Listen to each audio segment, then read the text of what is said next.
ಏನ್ ವಿಷಯ? ಶೋಭಿ, ಹಬ್ಬಕ್ಕೆ ಊರಿಗೆ ಹೋಗೋ ವಿಷಯ ನಿನಗೆ ಗೊತ್ತಿದೆ ತಾನೆ? ಹಾ, ಅದ್ ನಂಗೆ ಗೊತ್ತಿರೋ ವಿಷಯನೇ. ಊರಿಗೆ ಹೋಗೋ ವಿಷಯ ಅಷ್ಟೇ ನಿನಗೆ ಗೊತ್ತು, ಆದ್ರೆ ಅಲ್ಲೊಂದು 4-5 ದಿನ ಇರ್ಬೇಕಾಗತ್ತೆ. ಆ ವಿಷಯ ಗೊತ್ತಾ? 4-5 ದಿವ್ಸನ? ಅಷ್ಟೊಂದ್ ದಿನ ಅಲ್ಲಿದ್ದು ಏನ್ ಮಾಡ್ತಾರೆ? ಅಯ್ಯೋ, ನಿಮ್ಮ ಅಜ್ಜಿ ವಿಷಯ ನಿನಗೆ ಗೊತ್ತಿಲ್ವೇನೆ? ಅಲ್ಲಿಗೆ ಹೋದ್ಮೇಲೆ ಅವರು ಆ ಪೂಜೆ ಈ ಪೂಜೆ ಅನ್ಕೊಂಡು ಕುತ್ಕೊಂಡು ಕಾಲ ಕಳೀತಾ ಇರ್ತಾರೆ.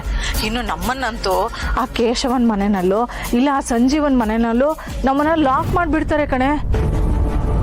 ಹೋಗ್ಲಿ, ಆ ಮನೆ ಏನಾದ್ರೂ ದೊಡ್ಡದಾಗಿದ್ಯಾ? ಬಾ ದೇವ್ರೆ, ಎಷ್ಟು ಸಣ್ಣದಾಗಿದೆ, ಉಸಿರಾಡೋದಕ್ಕೂ ಜಾಗ ಇಲ್ಲ ಕಣೆ. ಅಲ್ಲಿ ಹೇಗೆ ಬದುಕೋದು ಅಂತೀನಿ. ಅಮ್ಮ, ನಾನು ಈಗ ತಾನೇ ಜಾಯ್ನ್ ಆಗಿದ್ದೀನಿ. ಅದ್ರ ಜೊತೆಗೆ ಈ 4-5 ದಿವಸ ರಜಾ ಕೊಡ್ತಾರೋ ಇಲ್ವೋ ನನ್ಗೆ ಗೊತ್ತಿಲ್ಲ. ಅದರಲ್ಲೂ ತುಂಬಾ ಕೆಲಸ ಇದೆ. ನಾನು ಸಂಜೆ ಬರ್ತೀನಲ್ಲ, ಆಮೇಲೆ ಮಾತಾಡ್ತೀನಿ ಬಿಡು. ಸರಿ.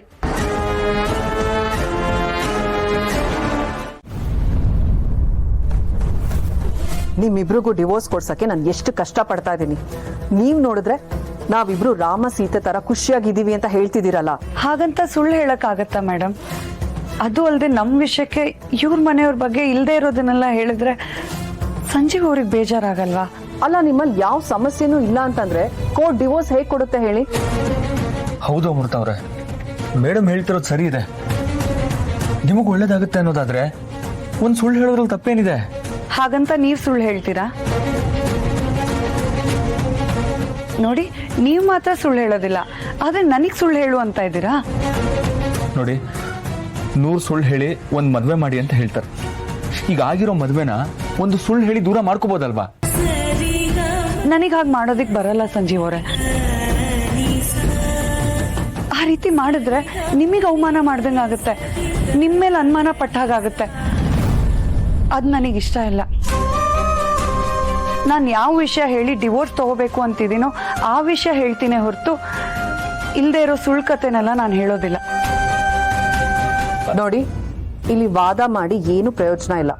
ನಾನು ಕೌನ್ಸಿಲಿಂಗ್ ಮಾಡೋರ ಹತ್ರ ಮಾತಾಡಿ ನಿಮ್ಗೆ ಅಪ್ಡೇಟ್ ಮಾಡ್ತೀನಿ. ಅಲ್ಲೂ ನೀವಿಬ್ರು ನಾವು ಹಾಲು ಜೇನು ತರ ಇದೀವಿ, ಅವ್ರು ಕೆಟ್ಟವರಲ್ಲ ಇವ್ರು ಕೆಟ್ಟವರಲ್ಲ ಅಂತಂದ್ರೆ ನಿಮಗೆ ಖಂಡಿತ ಡಿವೋರ್ಸ್ ಸಿಗಲ್ಲ. ಅದಕ್ಕೆ ಕೌನ್ಸಿಲಿಂಗ್ ಸೆಷನ್ ನಡೆಯೋಕ್ಕಿಂತ ಮುಂಚೆ ನಾವೆಲ್ಲರೂ ನಮ್ಮ ಆಫೀಸಲ್ಲಿ ಸೇರೋಣ. ಅಷ್ಟರಲ್ಲಿ ನಿಮ್ಮಿಬ್ರಲ್ಲಿ ಏನಾದ್ರೂ ನೆಗೆಟಿವ್ ಪಾಯಿಂಟ್ಸ್ ಇದ್ದೇ ಇರುತ್ತೆ. ಅದನ್ನ ನೀವು ನೋಟ್ ಮಾಡ್ಕೊಂಡು ಬನ್ನಿ. ಇನ್ ಕೇಸ್ ಅದಾಗ್ಲಿಲ್ಲ ಅಂತಂದ್ರೆ ನಿಮ್ ನೆಗೆಟಿವ್ ಪಾಯಿಂಟ್ಸ್ಗಳನ್ನ ನೀವು ನನಗೆ ಸಪ್ರೇಟ್ ಆಗಿ ಹೇಳಿ. ಅದ್ರ ಮೇಲೆ ನಾನು ನಿಮಗೆ ಸ್ಟೇಟ್ಮೆಂಟ್ ಕೊಡೋದಕ್ಕೆ ಪ್ರಾಕ್ಟೀಸ್ ಮಾಡಿಸ್ತೀನಿ. You may leave now.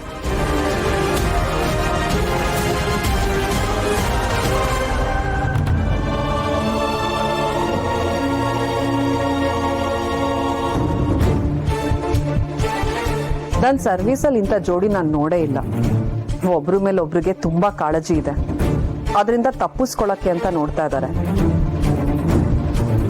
ಒಬ್ರ ಮೇಲೆ ಒಬ್ರಿಗೆ ಕೆಟ್ಟ ಅಭಿಪ್ರಾಯ ಇಲ್ಲದೆ ಇರೋದೆ ಇಷ್ಟು ಅಡಚಣೆ ಆಗ್ತಿರೋದು. ಎನಿವೆ, ಅವ್ರ ನೆಗೆಟಿವ್ ಪಾಯಿಂಟ್ಸ್ಗಳನ್ನ ಬರ್ಕೊಂಬನ್ನಿ ಅಂತ ಹೇಳಿದೀನಲ್ಲ.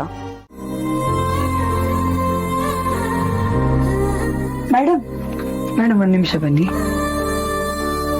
ನಂಗೆ ಒಂದಷ್ಟು ಕಲರ್ಫುಲ್ ಗಾಜಿನ ಬಳೆ ತೋರಿಸಿ.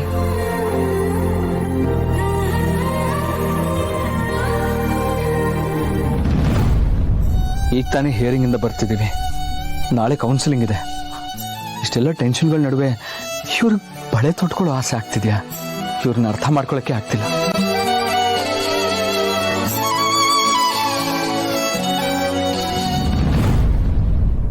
ಹೇಗಿದೆ? ಹಾ, ಚೆನ್ನಾಗಿದೆ. ಸರಿ, ಲಕ್ಷ್ಮಿ ಬಳೆ ಸೈಜ್ ಏನು? 2-4 2-6? ನೀವು ಏನ್ ಹೇಳ್ತಿದ್ದೀರೋ ನಂಗೆ ಗೊತ್ತಾಗ್ತಿಲ್ಲ. ಅಲ್ಲ ಸಂಜೀವ್ ಅವರೇ, ನೀವು ಲಕ್ಷ್ಮಿನ ಅಷ್ಟು ಪ್ರೀತಿಸ್ತೀನಿ ಅಂತೀರಾ, ಅವಳು ಬಳೆ ಸೈಜ್ ಏನು ಅಂತ ಗೊತ್ತಿಲ್ವಾ? ನೀವು ಯಾವತ್ತೂ ಅವಳಿಗೆ ಬಳೆ ತೆಕ್ಕೊಟ್ಟಿಲ್ವಾ? ಅಲ್ಲ, ಅದು ಈ ಟೆನ್ಷನ್ ಅಲ್ಲಿ ಇದ್ನಲ್ಲ, ಅದಕ್ಕೆ ಗೊತ್ತಾಗ್ಲಿಲ್ಲ, ಸಾರಿ. ಸರಿ ಬಿಡಿ.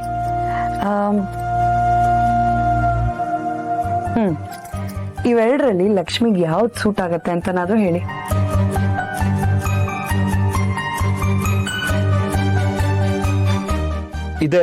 ಇದೇ ಚೆನ್ನಾಗಿದೆ. ಫೈನಲ್ ಅಲ್ಲ? ಸರಿ, ಇದೇ 2 ಡಜನ್ ಪ್ಯಾಕ್ ಮಾಡ್ಕೊಡ್ತೀರಾ? ಓಕೆ ಅದು ಈಗ ಎಲ್ಲರೂ ಹಳ್ಳಿ ಹಬ್ಬಕ್ಕೆ ಹೋಗೋದಕ್ಕೆ ರೆಡಿ ಆಗ್ತಾ ಇದ್ದಾರೆ ಸರ್. ಹಾಗಿದ್ರೆ ನೀವು ಹೋಗ್ತಾ ಇದ್ದೀರಾ? ಇಲ್ಲ sir, I am not interested, ಹಾಗಾಗಿ ಹೋಗ್ತಾ ಇಲ್ಲ. Very good. ಕೆಲ್ಸದ ಮೇಲೆ ಶ್ರದ್ಧೆ ಇದ್ರೆ ಬೇಗ ಮುಂದೆ ಬರ್ತೀರಾ. ಜೊತೆಗೆ ಧರ್ಮರಾಜ್ ಏನ್ ಪ್ರೆಸೆಂಟ್ ಮಾಡಿದಾನೆ ಅಂತ ತಿಳ್ಕೊಳಕ್ಕೂ ನಿಮ್ಗೆ ಒಳ್ಳೆ ಸಮಯ.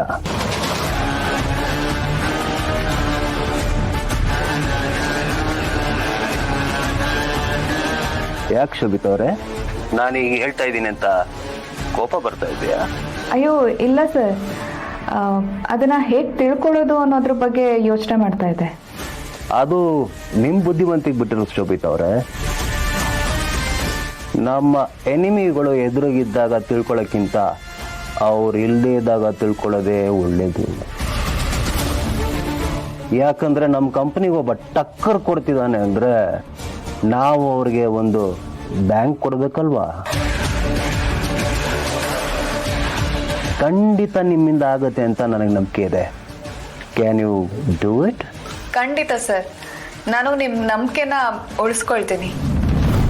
I hope so.